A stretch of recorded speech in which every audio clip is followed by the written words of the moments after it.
오늘 로마서 1장 17절 말씀해 보시면 복음에는 하나님의 의가 나타나서 믿음에서 믿음에 이르게 하나니 이와 같이 기록되어 있다. 의인은 믿음으로 살 것이다.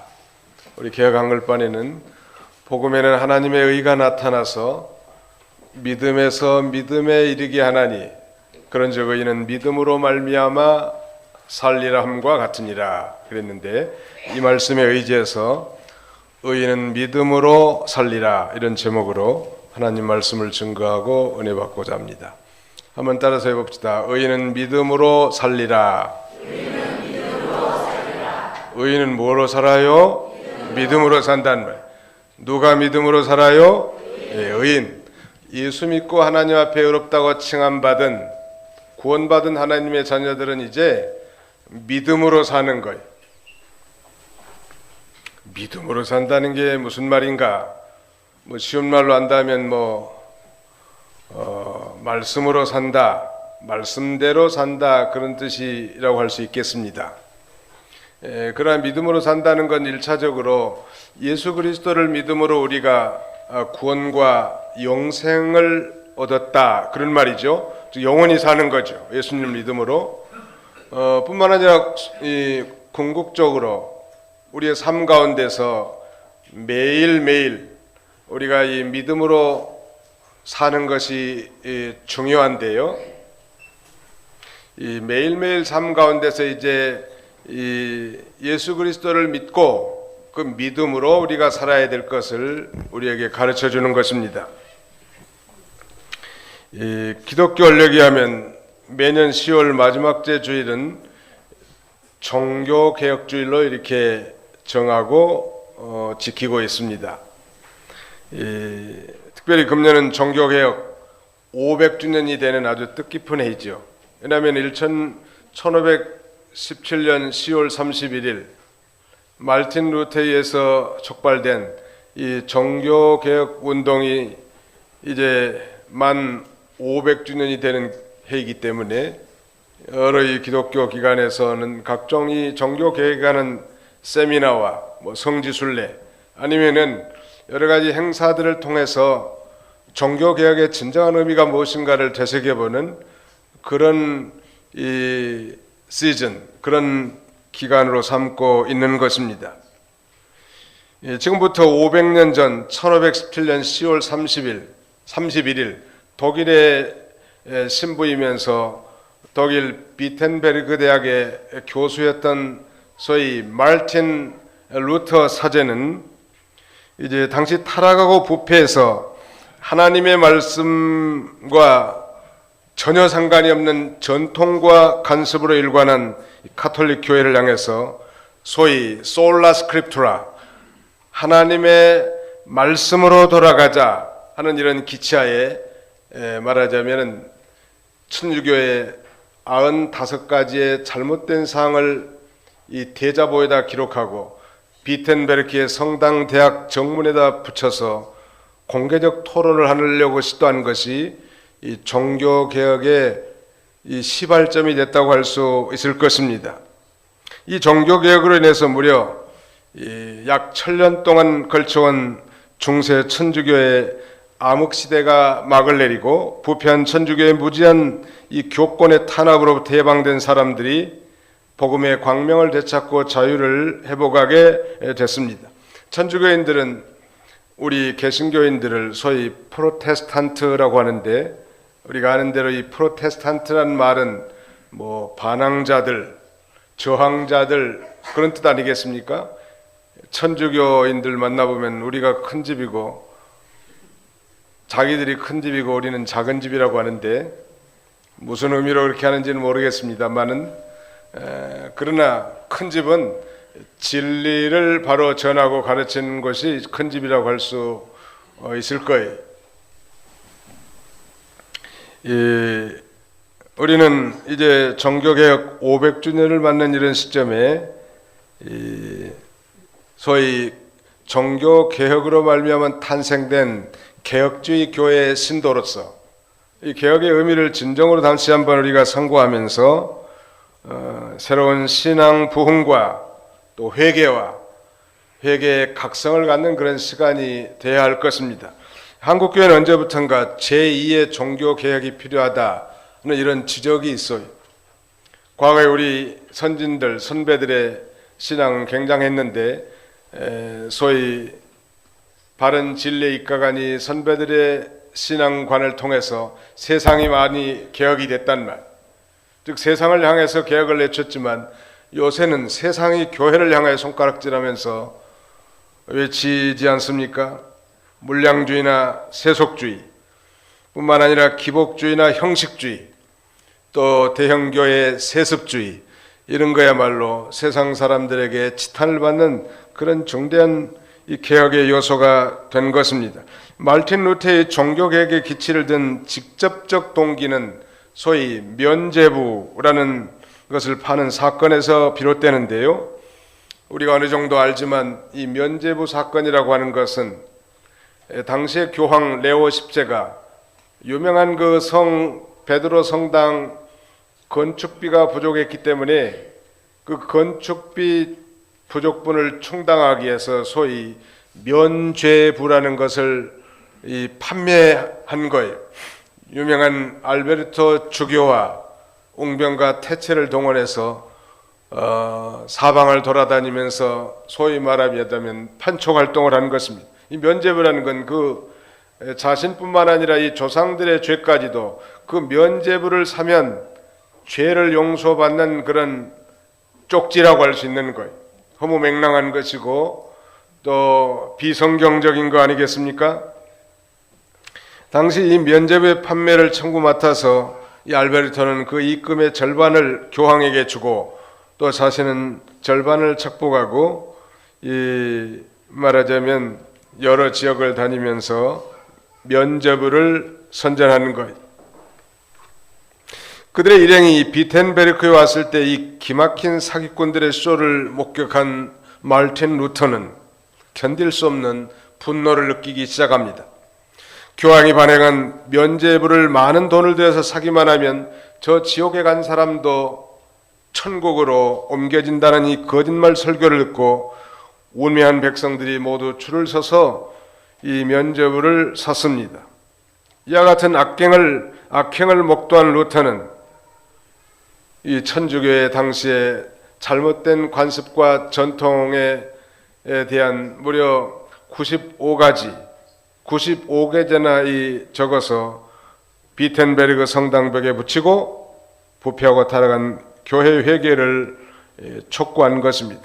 그런 면에서 이 종교개혁운동이라고 하는 것은 교회개혁운동이었고 또 오도되고 왜곡된 중세신학을 개혁하고 성경적 교리를 재양립하는 것입니다. 즉 성경으로 돌아가자는 거예요. 여러분 말씀드린 대로 우리는 기독교 역사 가운데 이 중세시대를 암흑시대라고 합니다. 왜 암흑시대라고 할까요? 화려한 예배 의식과 예전들이 풍부하지만 하나님의 말씀을 떠나게 된 거예요. 당시의 성경은 소위 라틴어 성경밖에는 없었단 말이에요. 이 라틴어를 읽을 줄 아는 사람은 사제들, 지도자들밖에는 없었고 일반 평민들은 성경을 읽을 수가 없었던 거예요. 말씀드린다면 오늘날 우리 그리스도인들도 마찬가지예요. 맹목적으로 교회에 와서 그저 예배에 한번 참여하는 것으로 우리 그리스도인들의 의무를 다한 거라고 생각하면 중대한 착각이에요. 우리가 하나님의 말씀을 경청하여 듣고 또 집에 가서 또 늘 하나님의 말씀을 묵상하고 그 말씀대로 사는 자가 되어야 할 것입니다.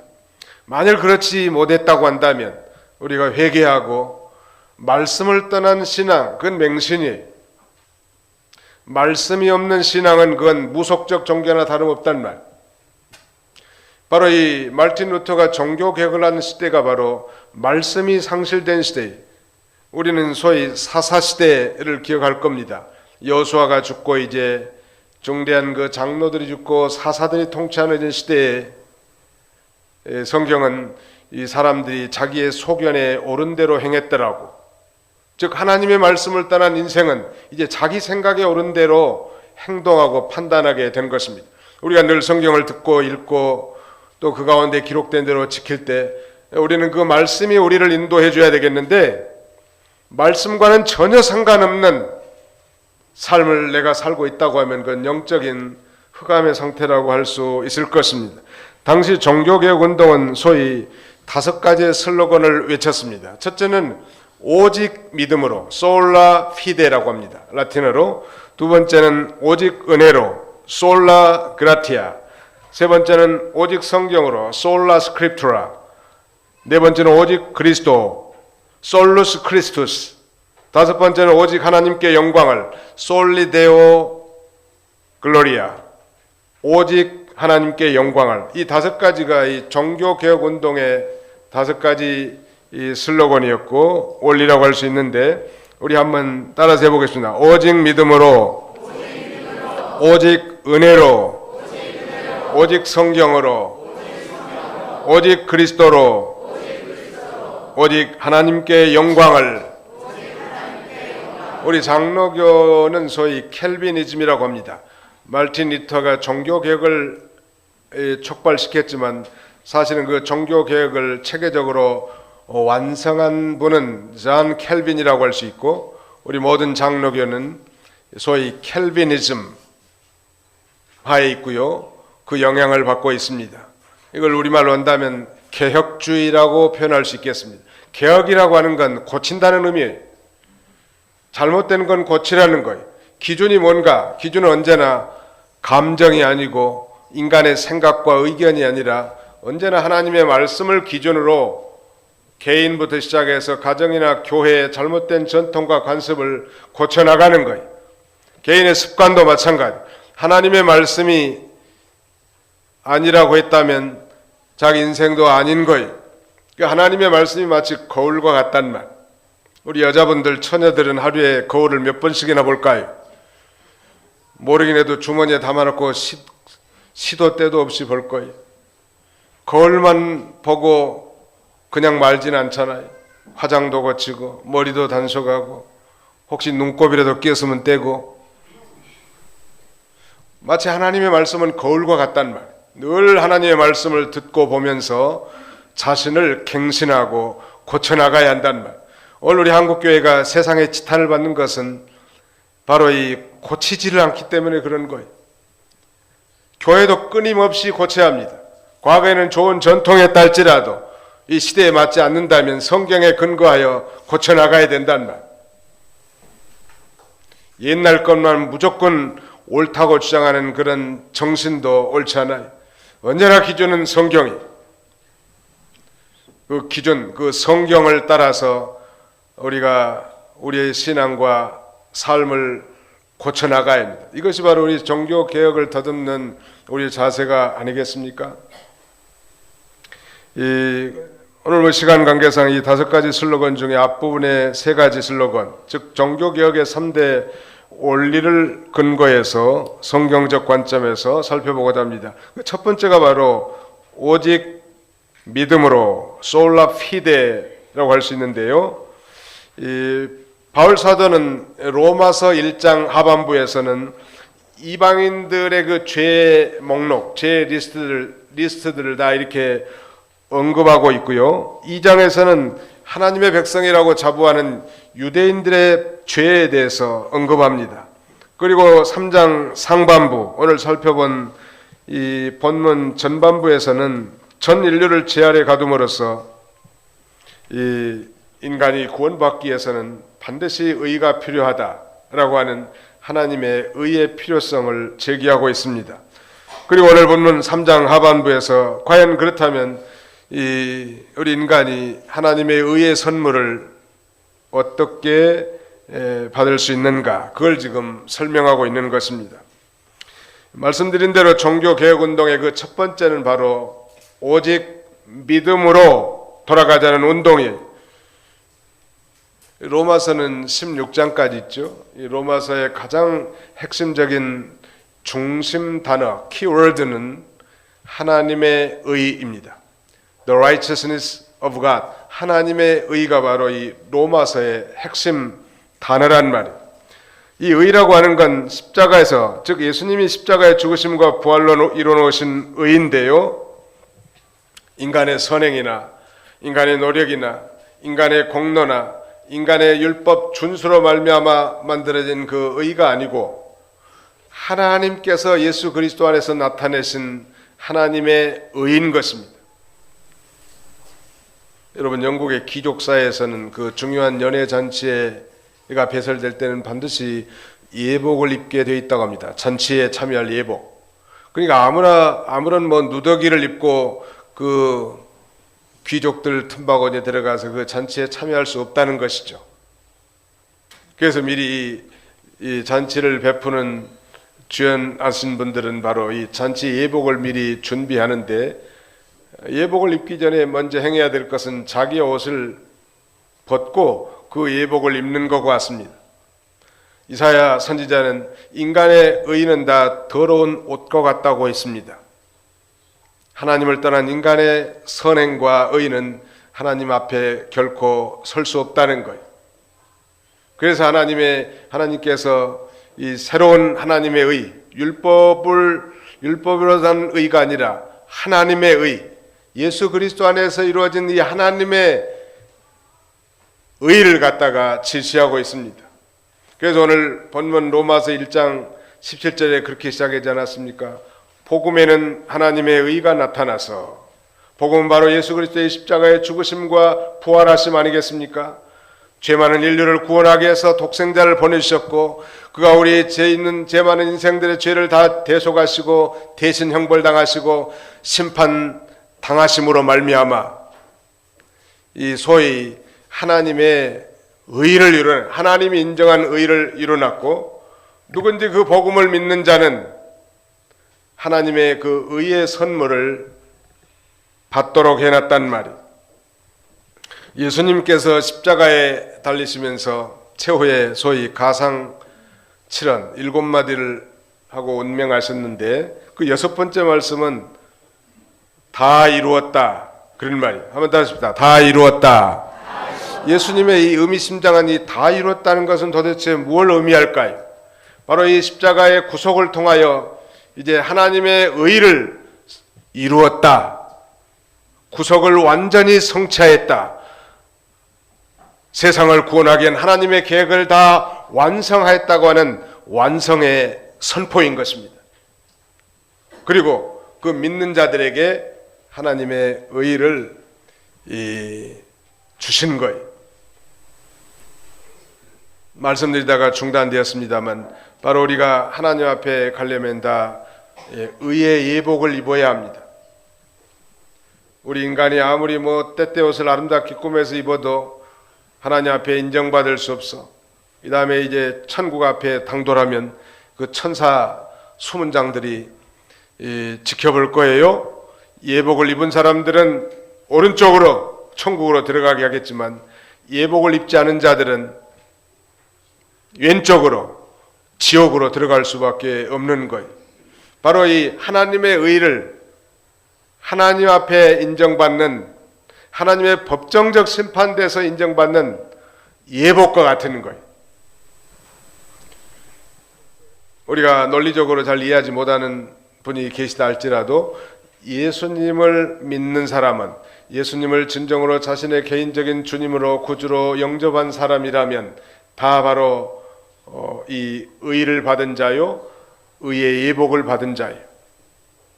한번 다 합시다. 예수 믿는 사람은 이미 예복을 입은 자입니다. 예, 옆에 사람 한번 쳐다보세요. 예복 입으셨습니까? 물어보세요. 예복 입으셨습니까? 그리고 예복말이 나왔으니까 하는 말인데, 주일날 우리 이 남성 동지들은 집에서 제일 좋은 옷을 입고 오세요. 근데 이러다가 등산복 차림을 오지 마시고 자기 집에서 저는 이 옷이 우리 집에서 제일 좋은 옷이에요. 항상 제일 좋은 옷만 입고 와. 아니, 예배 드릴 때 제일 좋은 옷 입지 언제 입겠습니까? 하나님 앞에 갈 때는 좋은 예복을 입지 않은 사람은 아무도 이 천국문을 통과를 시키지 않아요. 천국의 수문장이. 그 예복이 바로 뭔가 하면 하나님의 의고, 바로 예복이라고 이렇게 표현할 수 있는 것입니다.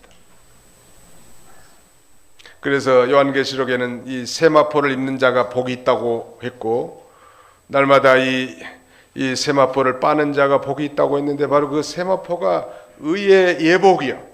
이걸 입지 않은 사람은 도저히 들어갈 수가 없어요. 반드시 봐야 돼. 이 예복을 어떻게 입는가? 예수님을 자신의 개인적인 구주로 영접할 때 이 예복을 다 입혀주시는 거예요. 우리 눈에 보이지 않지만 이 하나님 앞에 너는 의인이다, 이렇게 인정해 주는 거예요. 우리가 이 예배를 드리고 이 대문 밖에 바로 나가서 설령 죄를 또 짓는다 할지라도 하나님의 법정적 심판대 앞에서는 우리가 예수를 믿는 그 믿음을 보시고 너는 의인이다, 너는 내가 준 하나님의 의를 받은 자구나, 그렇게 인정해주고 결코 정죄함을 받지 않는 것입니다. 인도의 힌두교인들은 자신들이 죄 씻음을 받고 의로워지려고 겐지스강에 가서 미역을 감는다고 합니다. 그리고 그 물을 마시고 손이 아주 마르도록 위로 올려서 고행을 하는 거예요. 그러나 그런 노력으로 죄 씻음도 받을 수 없을 뿐만 아니라 결코 의인이 될 수 없단 말. 당시의 수도사 말틴 루터도 마찬가지였습니다. 자신의 행위로 의로워져 보려고 노력을 많이 했단 말이에요. 그래서 선행과 구제, 심지어는 고행에 힘쓰지 않았습니까? 그러나 그의 마음속에는 여전히 참 평안이 없었고 심각한 고민과 방황에 빠진 거예요. 그러다가 어느 날 바로 이제 로마서 1장 17절, 복음에는 하나님의 의가 나타나서 이 믿음에서 믿음에 이르게 하나니 그런즉 의인은 믿음으로 말미암아 살리라 하는 이 진리를 깨닫는 거예요. 그래서 오직 믿음으로라는 슬로건 하에 소위 종교개혁에 불을 붙인 것입니다. 믿음으로 되는 것이지 인간의 선한 행위나 인간의 율법 준수나 요새로 말하면 돈을 연보를 많이 했거나 교회에서 봉사를 많이 한다고 해서 결코 우리가 의인이 되는 것이 아니고, 예수님을 진정으로 믿을 때, 그래서 모든 죄를 용서받았을 때 우리는 하나님의 의의 옷을 우리에게 입혀주는 거예요. 여러분, 새 옷을 입으려고 하면 헌옷 너기를 벗어야 하는 것은 당연한 이치 아니겠습니까? 우리의 모든 삶을 회개하고 예수님을 믿을 때 이 의의 예복을 입혀 주시는 것입니다. 그러므로 하나님께서 인간이 자기 행위로 의로워질 수 없기 때문에 바로 예수 그리스도의 구속을 통해서 하나님의 의를 이루어 주신 거예요. 그런데 이 하나님의 의는 어떤 사람에게 주어지는가? 다시 한번 우리가 확인해 봅시다. 20절로 22절까지, 3장 20절로 22절까지 읽으시기 바랍니다. 그러므로 율법의 행으로는 그분 앞에서 의롭다 하심을 받을 육체가 없으니 율법으로는 죄를 깨달을 뿐이다. 그러나 이제는 율법과 상관없이 하나님의 의가 나타났으니 그것은 율법과 선지자들에 의하여 증언을 받은 것이다. 하나님의 의는 예수 그리스도를 믿는 믿음으로 인하여 모든 믿는 자에게 주어지는 것이니 거기에는 차별이 없다. 자, 한번 따라서 합시다. 하나님의 의는 예수 그리스도를 믿는 믿음을 통하여 모든 믿는 자에게 주어지는 것이니 거기에는 차별이 없다. 질문하겠습니다. 하나님의 의는 어떤 사람에게 주어져요? 하나님의 의는 어떤 사람에게 주어져요? 예수 그리스도를 믿는 믿음을 통하여 모든 믿는 자에게 주어지는 것이니,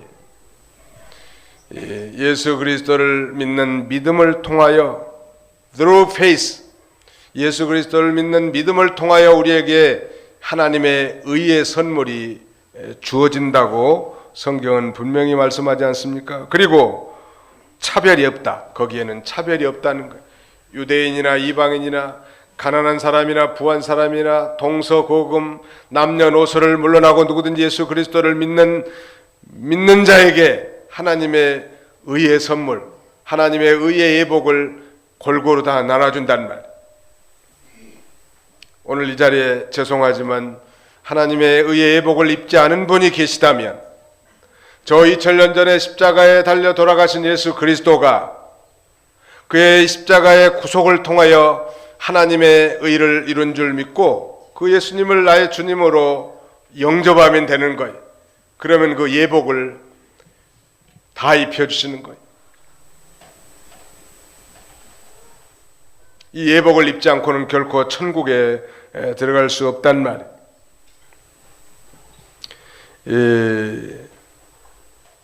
우리는 그 한자 수거로 믿음으로 의롭다 칭함을 받는다, 이걸 사자성어로 이신칭의라고 하죠. 이신칭의. 하나님은 우리를 믿음으로 말미암아 의롭다 칭해 주는 거예요. 실제 의로운 사람은 아니지만 예수님을 보시고 우리를 의인으로 인정해 준단 말이에요. 반면에 우리 입장에서는 이신득의라고 할 수 있는데 이것은 믿음으로 말미암아 의를 얻은 거란 말이에요. 우리는 의를 얻었고 하나님은 우리로 하여금 의인이라고 여겨주는 거예요. 하나님 얼마나 감사해요. 우리가 의인답지 못하고 참 형편없고 죄 많은 인생이지만 먼저 우리를 의인으로 만들어 놓고 의롭게 살고 거룩하게 살고 진실하게 살도록 해놨단 말.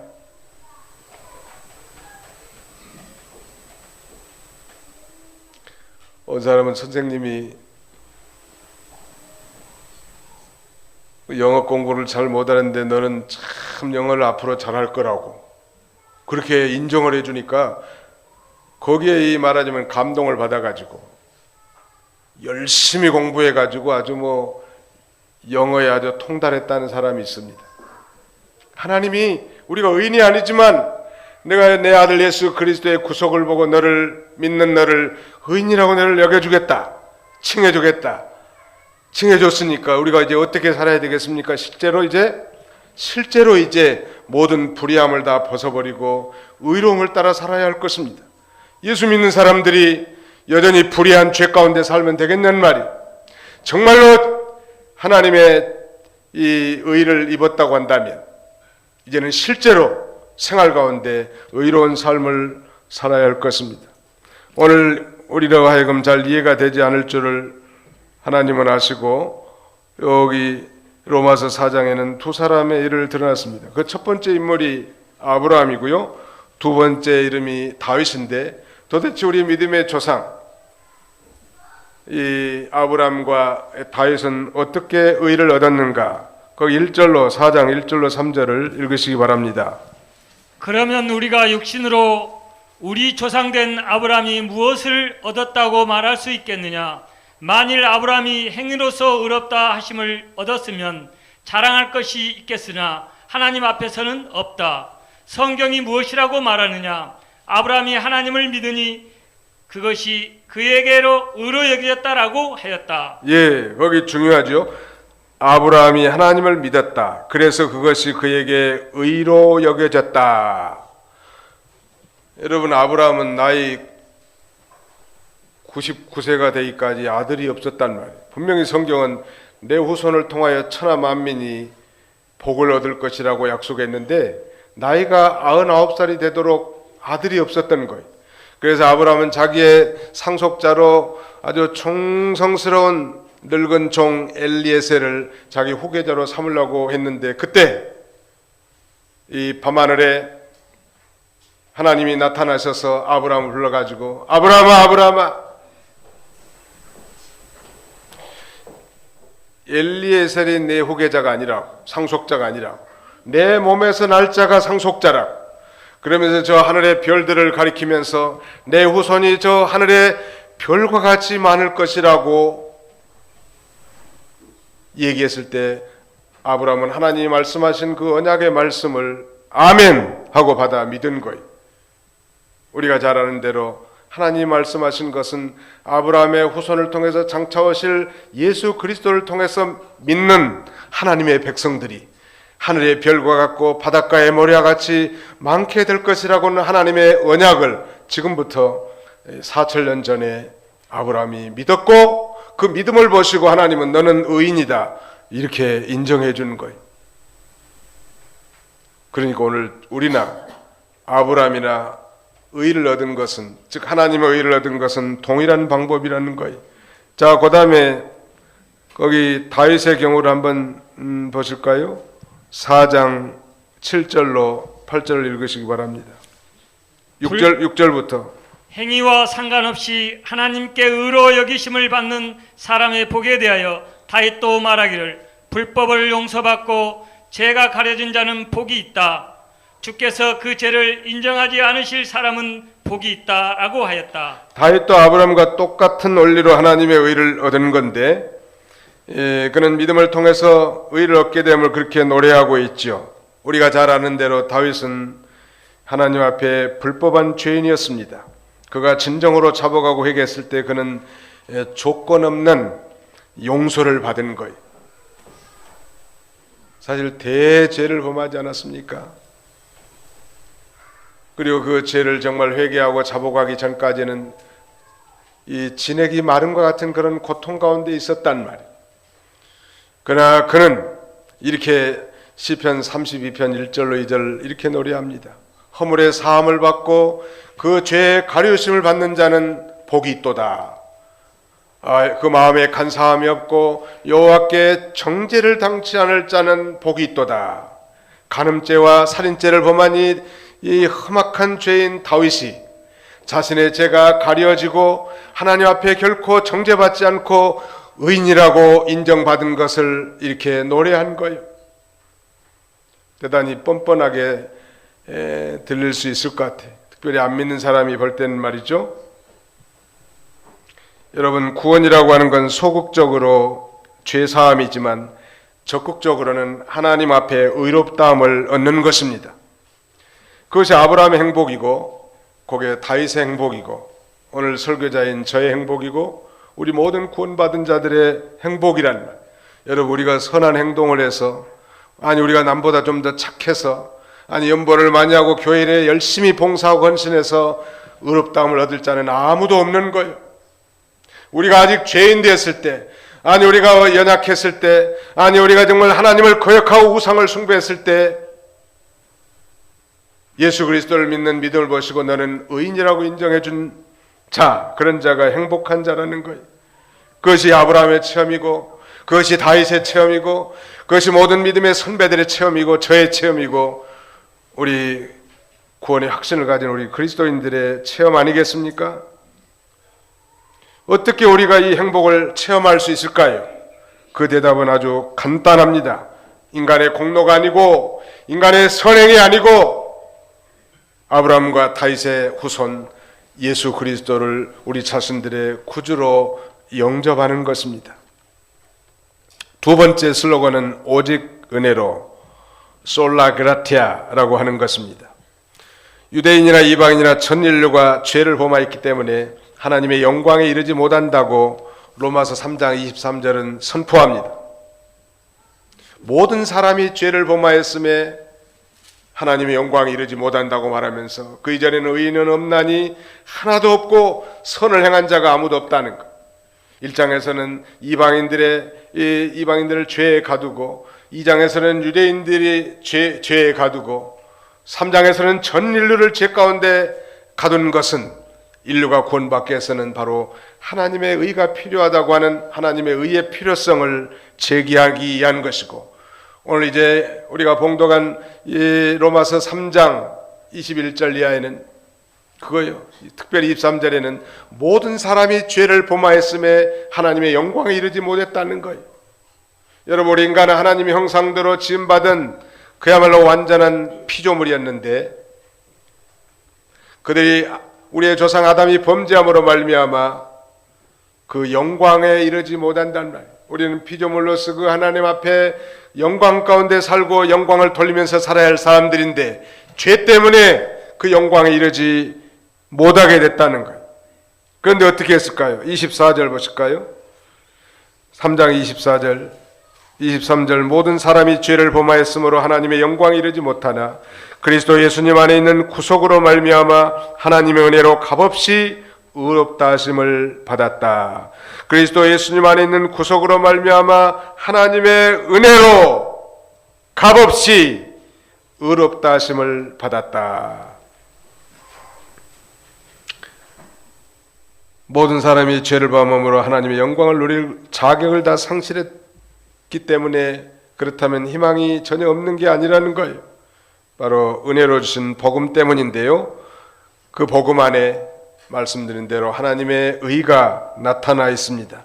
그건 바로 예수 그리스도께서 우리를 위해서 십자가에 죽으셔서 우리의 모든 죄의 책임과 형벌을 담당함으로 이루신 의인 것입니다. 복음을 영어 성경에는 good news라고 되어 있습니다. 좋은 소식 혹은 복된 소식이죠. 좀 더 풀어 쓴다면 예수 그리스도를 믿음으로 의롭다 하심을 받는 소식, 이렇게도 표현할 수 있을 거예요. 복음이 무엇인가? 여러분, 사형수에게 있어서 최고의 좋은 소식은 뭐겠습니까? 그에게 최고 좋은 소식이 돈일까요? 아니면 젊은 사람 같으면 아주 고급 스포츠카일까요? 아니면 대박난 주식값일까요? 사형수에게는 그 어떤 것도 좋은 희소식이 될 수 없을 것입니다. 죄값으로 인해서 사형 선고를 받은 죽은 인간들에게 사형 집행을 면제해주는 사면장일 거예요. 그 사면장은 바로 대통령이 허락해야 되잖아요. 사형 집행을 면제해주는 대통령의 사면장, 이것만 있으면 사형 선고를 받고 형장의 이슬로 사라지는 사형수에게는 최고의 기쁨일 것입니다. 이 사면장은 다만 예수 그리스도를 믿는 자에 한해서 주어지는 하나님의 놀라운 은혜의 사면장이에요. 왜냐하면 우리가 아담의 범죄로 말미암아 또 우리의 자범죄로 말미암아 이미 우리는 사형 선고를 받아서 육체도 한 번은, 영혼은 죽어서 태어나고 육체도 한 번은 죽게 된다는 말이에요. 그러나 예수 그리스도를 믿음으로 말미암아 그 죽음의 원인인 죄가 다 깨끗함을 얻게 되고 다시 부활하게 되는 이런 영원한 생명을 얻게 된 것입니다. 그것이 하나님의 은혜란 말. 왜 그럴까요? 예수님이 우리 인간의 모든 죄값을 대신 치르시고 우리의 모든 죄를 용서하시고 구속을 성취했기 때문인 것입니다. 사실 우리는 하나님 은혜라고 하는 말은 공짜란 말인데 우리가 구원받은 것은 우리의 노력으로 받는 게 아니죠. 다만 믿음이라는 수단을 통해서 은혜로 값없이 우리가 받는 선물인데 이 은혜의 정의를 보면 이 받을 자격이 없는 자에게 베풀어지는 하나님 편에서의 일방적인 호의라고 할 수 있습니다. 그러나 우리 입장에서 볼 때는 값이 없지만 하나님 편에서 볼 때는 엄청난 대가를 지불하지 않았습니까? 그 대가가 바로 예수님의 피입니다. 거기 보십시오. 24절, 그리스도 예수님 안에 있는 구속으로 말미암아 하나님의 은혜로 값없이 의롭다 하심을 받았다. 하나님께서 예수님을 그분의 피를 믿음으로 말미암는 속죄제물로 세우셨으니 이는 하나님께서 오래 참으시며 이전에 지은 죄를 간과하시어 자신의 의를 나타내시려는 것이다. 이 값비싼 주님의 거룩한 보혈로 말미암아 우리는 값없이 은혜로 죄사함을 얻었을 뿐만 아니라 의롭다함을 얻은 거예요. 그래서 바울은 에베소 교회에 보낸 편지에서 이렇게 증거합니다. 너희가 그 은혜를 인하여 믿음으로 말미암아 구원을 얻었나니 이것이 너희에게서 난 것이 아니요 하나님의 선물이라. 행위에서 난 것이 아니니 이는 누구든지 자랑치 못하게 함이니라. By grace you have been saved through faith. By grace through faith. 은혜로 믿음을 통하여 우리가 구원을 받았다는 거예요. 이것은 행위에서 결코 난 것이 아니라는 거예요. 하나님의 우리에게 거저 주신 은혜의 선물인 것입니다. 왜 이렇게 이 말틴 루터가 오직 은혜라는 이 슬로건을 주장했을까요? 그것은 천주교에서 당시 주장하는 그런 선행과 그 다음에는 절제, 그 다음에는 금식과 고행 이런 것들을 통해서 구원을 얻는다고 하는 이 잘못된 교리를 반박한 거예요. 오직 구원이라고 하는 것, 오직 하나님의 의를 얻는 것은 믿음으로 말미암은 것이고 하나님의 은혜로 된 거라는 것. 마지막 하나는 오직 성경으로, 솔라 스크립트라라고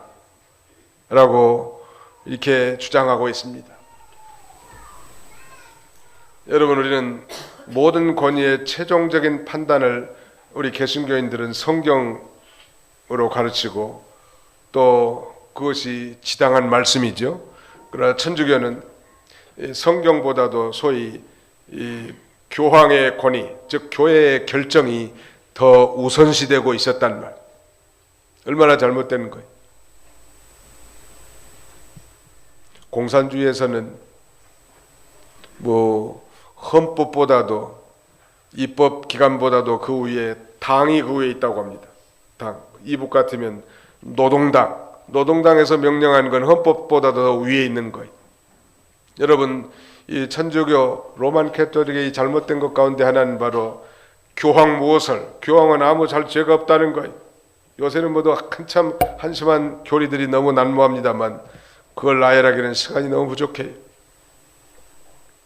그러나 이 결정적으로 이 성경의 권위보다도 교황의 권위를 앞세우고 성경의 권위보다도 교회의 결정 권위를 앞세웠기 때문에 피를 토하듯 이 마르틴 루터는 오직 성경으로 돌아가야 된다고. 여러분, 교회도 마찬가지. 성경에서 뭐라고 말했는가? 성경이 이렇게 했다고 한다면 목사님이나 장로님이나 모든 성도님들이 거기에 굴복할 수 있어야 할 것입니다. 누가 이렇게 말한 게 중요한 게 아니고 누가 그렇게 생각하고 느낀 게 중요한 게 아니고 하나님의 말씀이 뭐라고 하셨는지. 그런데 일반 평민들은 성경을 라틴어로 되어 있기 때문에 읽을 수가 없잖아요. 후에 이 마르틴 루터는 부랴부랴 이 라틴어로 된 성경을 독일어로 번역해서 일반 평민들에게도 성경을 읽도록 그렇게 부추긴 거예요. 루터는 그렇게 말했다고 합니다. 하나님의 말씀이 없는 곳이라면 천국이라도 살 수 없고 하나님의 말씀이 있는 곳이라면 비록 그곳이 지옥이라도 살아갈 자신이 있다. 얼마나 이 하나님의 말씀을 중요시했는지 알 수 있겠죠. 또 매일 아침 새벽 기도를 하지 못한 날은 나는 마귀에게 패한 날이라고 하면서 나는 평소에 매일 2시간씩 하나님 앞에 기도한다고. 그래서 신앙생활은 기도 생활에서 유지되고 성장한다고 그렇게 주장했다고 합니다. 이 엄청난 종교개혁의 일을 행하도록 루터를 몰아가는 그 추진력은 무엇이었을까요?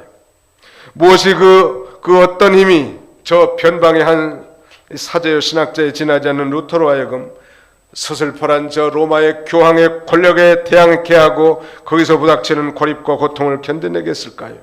그것은 바로 성경에 기초한 성경 말씀에 기초한 믿음의 힘이었던 것입니다. 그는 특별히 시편 46편을 예송했다고 합니다. 하나님은 우리의 피난처시요 환난 날에 만날 큰 도움이시라 하면서 그는 이 외롭고 힘들고 지칠 때마다 시편 46편을 암송하면서 종교 개혁을 일으켜 나갔다고 합니다. 이제 말씀을 마치려고 합니다. 오늘 시간이 좀 지났습니다만 1517년 초엽 중부 독일 지방에 뛰어난 웅변으로 명성을 올린 수도사가 있었는데 그의 이름이 소위 테첼이라고 하는 수도사였습니다. 말씀드린 대로 이 교황 레오 10세는 성 베드로 성당을 짓기 위해서 알베르토라고 하는 주교를 고용했고 면죄부를 팔게 했는데 면죄부의 수익을 교황과 반분하기로 약속했단 말. 그래서 알베르토는 유명한 웅변가고 달변가인 이 테첼이라고 하는 사람을 세워서 교황의 희장을 앞세우고 이제 요새로 말하면 쇼호스트 역할을 하는 거예요. 교황의 이름으로 면죄부를 팔기 위해서 그는 특유의 언변으로 그가 쏟아낸 웅변은 듣는 이들로 하여금 심금을 울리기에 충분했다고 합니다. 이렇게 말했다고 합니다. 여러분 들으십시오. 여러분의 사랑하는 부모 형제가 저 연옥의 고통 중에 살려달라고 부르짖는 소리가 들리지 않습니까? 귀를 열고 여러분의 아버지와 어머니가 울부짖는 소리를 들어보십시오. 나는 너를 낳아주었고 키워주었고 세상까지 남겨주었건만 너희는 우리를 이 연옥의 고통받는 곳에서 구해주지 않는구나. 이 뜨거운 불길 속에서 그냥 놔둘 셈이냐 외치면서 소리치고 있습니다. 여러분은 고통받는 그들의 영혼을 구해낼 수 있습니다. 쨍그랑하고 여러분의 동전을 연복에다 넣는 순간 고통 중에 있는 여러분의 이 형제, 자매, 부모가 저 연옥의 고통에서부터 금방 저 천국으로 뛰어 올라갈 것입니다. 우매한 백성들은 그의 이 거짓 설교에 미혹된 거예요. 절절히 가슴에 파고드는 태철의 웅변에 돌아가신 부모 형제를 생각하고 눈물을 흘리면서 마음이 움직이지 않는 사람은 아무도 없었다는 거예요. 그래서 사람들은 저마다 돈주머니를 털고 태철이 팔고 있는 면죄부를 사기 위해서 구름대처럼 몰려든 거예요. 이것만 사면 나의 죽은 어머니가 저 연옥에서 고통당하고 있는데 천국으로 올라갈 수 있겠구나. 천주교는 지금도 소위 연옥의 교리를 가르치고 있습니다. 말하자면 천국과 지옥의 중간 대합실 정도 되는 연옥이 있다는 거예요. 구원받아 천국 가기에는 부족하지만 지옥으로 떨어질 만큼 심각한 죄를 짓지 않는 사람이 가는 곳이 연옥이라고 가르칩니다.